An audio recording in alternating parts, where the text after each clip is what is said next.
हाय Urdu family, welcome है आपका फिर से मेरे एक और यूट्यूब रिएक्शन वीडियो पर। तो ये रिएक्शन वीडियो है, मैं बिल्कुल टाइम नहीं गवाऊंगी। मैंने कुछ कमेंट्स पढ़े हुए हैं अभी और कुछ वीडियोस भी देखे हैं, खास करके और रिएक्शन वीडियोस, और उनके जो कमेंट्स हैं मैंने वो पढ़े हुए हैं। तो मैं उस पर आज एक रिएक्शन वीडियो लेकर आई हूँ। तो प्लीज़ आपको यदि पसंद आए तो ज़रूर कॉमेंट कीजिएगा, और जो नया हो, पहली बार आया हो, तो मेरे चैनल को सब्सक्राइब जरूर कीजिएगा।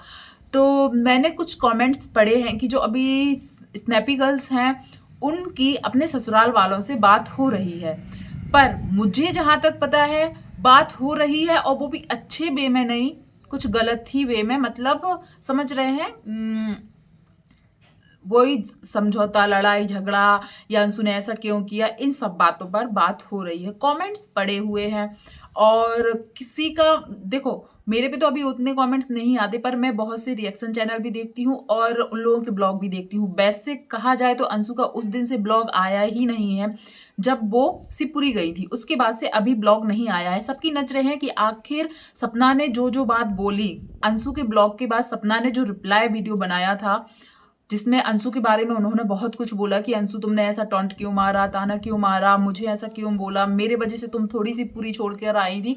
इन सब बातों पर सपना ने जो रिप्लाई वीडियो दिया था, तो कहीं ना कहीं लोगों को लगा था कि यदि अंशु की गलती नहीं है तो अंशु शायद रिप्लाई वीडियो बनाएगी। और रही बात ये कि अंशु, देखो सबसे पहली बात ये है, यदि अंशु की गलती ना होती या अंशु को खुद लगता कि हाँ हमने गलत नहीं किया है, तो शायद अंशु वीडियो बनाती और दिखाती। और यदि वो शिवपुरी गई है तो उनको तो अच्छा मौका था कि राजवीर के मम्मी पापा की हालत क्या है, वो कैसे रहते हैं, क्या चल रहा है, वो वीडियो दिखाना चाहिए था। क्योंकि ऑडियंस भी देखना चाहती थी कि शिवपुरी में आखिर चल क्या रहा है, कैसे वो लोग रह रहे हैं। पर वहां का तो कोई वीडियो अभी तक तो नहीं आया है। हो सकता है, मैं भी वेट कर रही हूँ कि अंशु का कोई एक वीडियो आए कि शिवपुरी में चल क्या रहा है, पर नहीं आया है। और रही बात सपना की, बात होती है या पोतियों की बात होती दादा दादी से, तो कहीं ना कहीं अंशु अब यहाँ पर असली मास्टर माइंड जो बोल सकते हैं वो दिख रही है, और कमेंट के जरिए भी दिखाया जा रहा है। मतलब कि जो अंशु है वो खुद शायद वो सब नहीं बोली थी, उससे बुलवाया गया था। और रही बात सपना ने जो बोला था रिप्लाई में कि अंशु तुमने ऐसा ऐसा क्यों बोला है, और जो लोग बोल रहे हैं कि सपना की बात होती है, तो मुझे ये लगता है कि अभी तक जितना देखा जाए अंशु शायद हर चीज प्रूफ के साथ नहीं लाती है, पर सपना ये बात नहीं छुपाएगी। वो हमेशा, यदि कॉल पर भी बात होगी ना, बच्चों की ही क्यों ना बात हो, तो सपना जरूर वीडियो के जरिए दिखाती। अंशु शायद ना दिखाए या अंशु बात ना करने दे, क्योंकि उसको भी कहीं ना कहीं अब ये लगने लगा कहीं दादा दादी का प्यार फिर से पोतियों के लिए ना जाग जाए। वैसे मुमकिन नहीं है, रिश्ते इतने बिगड़ चुके हैं, पर यदि बात होती तो बहुत से लोग जानते होंगे सपना वीडियो रिकॉर्ड करती, ऑडियो रिकॉर्ड करती, कुछ भी करती, पर प्रूफ जरूर दिखाती कि हाँ मैंने बच्चों की बात करवाई है, यदि उनकी तबीयत खराब थी तो मैंने फोन किया है, सपना कहीं ना कहीं जरूर दिखाती। पर जो जो छोटी बच्ची या वो बन रही थी सपना को, आज बहुत ज्यादा पछतावा शायद होता है। क्योंकि एक टाइम ऐसा था कि उन्होंने अंशु को अपने सारे वो राज, जब दारोट चैनल की बात आई थी ना, तब भी लोगों को लगता था कि अंशु के पास है, क्योंकि सपना को उतनी सारी नॉलेज पहले नहीं थी। और जब राजवीर की मौत हुई थी तब भी अंशु के पापा ने बोला था कि दारोट चैनल भैया लोगों का है, अंशु को दे दिया जाए, ये बात भी एक बार आई थी। तो अभी भी कई लोगों की वीडियोस आई हैं कि जो दारोट चैनल है, देखो 3 मिलियन वाला चैनल कोई ऐसे ही बर्बाद नहीं होने देगा, किसी ना किसी के पास वो है। भले बाद में वीडियोस डिलीट करके जो भी करके वो लोग स्टार्ट करें, पर हाँ वो कहीं ना कहीं वो चैनल है। तो देखो सपना के पास होता तो वो अपने पति की मेहनत का वो चैनल शायद खराब ना करती, शायद क्यों बच्चों के हक के लिए वो शायद ना करती। पर कहीं ना कहीं सपना की गलती है कि उन्होंने अपने घर का जो बच्चों का था हक वो भी छोड़ा, हर चीज छोड़ा। तो कहीं ना कहीं उसने ये सोचा है कि हाँ वो अपने बच्चों के लिए कर लेगी।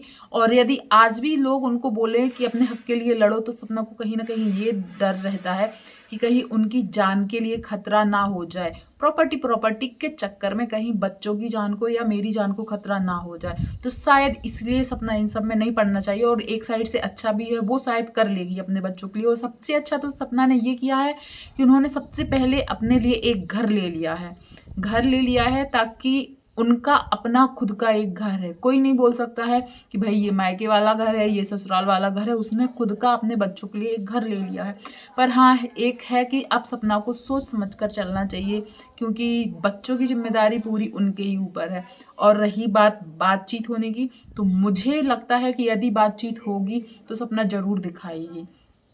देखो, जब इंसान के साथ बहुत बुरा होता है और वो सालों से यदि अच्छा बनता आ रहा है, तो फिर एक टाइम आता है, मन में दिमाग में आता है कि अरे उन लोगों ने मेरे साथ ये सब किया है, मैं कैसे भूल जाऊं। और कब तक कोई एक इंसान अच्छा बना रह सकता है। आप अपने, जो भी ये वीडियो देख रहा है, आप अपने ऊपर थोड़ा सा सोच के देखिएगा कि आपके जो जीवन साथी थे वो चले गए, छोटे छोटे बच्चे हैं, तो उस समय फर्ज बनता था उन लोगों का कि वो अपनी बहू बच्चों को अपने पास रखें। यदि कहीं आपको दिखा है कि उनके सास ससुर ने फोर्स किया हो या हक जताया हो कि आप लोग यहीं रहो, बच्चे हैं, कहाँ जाओगी दुनिया में, कभी नहीं। जैसे आज वो अंशु को लेने के लिए गए थे, क्या बच्चों के लिए गए? बच्चों के बारे में सोचा? बच्चों का एक्सीडेंट हुआ सोचा? नहीं सोचा। तो कहीं ना कहीं जब हम लोगों को लगता है कि अरे सामने वाले को हमारी फिक्र ही नहीं है, यहाँ तक कि खुद के बच्चों की फिक्र ही नहीं है, तो कहाँ तक कोई अच्छा बन सकता है। तो वही सिचुएशन अभी सपना के साथ है। उसने इतने साल उस घर में जो निकाले हैं, 5-6 साल, कुछ 2018 में शायद शादी हुई थी सपना की, इतने साल जो उसके साथ हुआ है वो बर्दाश्त की। इतने साल बर्दाश्त करने के बाद भी जब आज यदि उसके खिलाफ सामने वाले सिर्फ बुरा ही बोलते हैं, तो कहीं ना कहीं अब वो भी शायद पत्थर दिल हो जाती है। और होना भी चाहिए यार, सिर्फ एक साइड से कोई बर्दाश्त नहीं कर सकता। तो इसलिए शायद सपना की उनसे शायद 99% है कि बात नहीं होती है। ये झूठी खबर फैलाई जा रही है कि बातचीत होती तो वो जरूर दिखाती, क्योंकि जब प्रॉपर्टी के लिए बातचीत आई थी सिग्नेचर लेने की, वो बात भी सपना ने नहीं छुपाई थी।